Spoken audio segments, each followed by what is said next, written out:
তো বউকে যখন আসে তখন বউকে কোথায় করতে হয়, আদর করতে হয় কোথায়? রাস্তাঘাটে? বউকে রাস্তাঘাটে আদর করতে হয়? চুলের এরকম কেন? কি করো পা?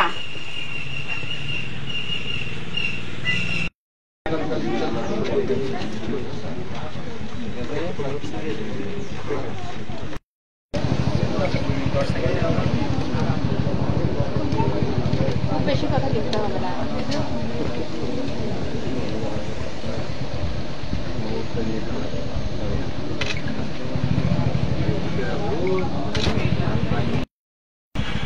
আচ্ছা, আজকে আমরা দেখেছি যে আমাদের বাচ্চারা যারা এসএসসি পরীক্ষা দিচ্ছে তারা পরীক্ষা শেষে এই গোপালপুরস্থ এই পিকনিক কর্নার এটা যখন ক্রস করে তখন এখানে 3 জন ছেলে, মোস্তাফিজ, রাকিব এবং জোবায়ের, এই 3 জন তাদেরকে উত্ত্যক্ত করার কারণে আমাকে জানালে আমি ঘটনাস্থলে আসার পরে দেখি যে আসলেই তারা মানে বাচ্চাদেরকে 509 ধারার যে অপরাধ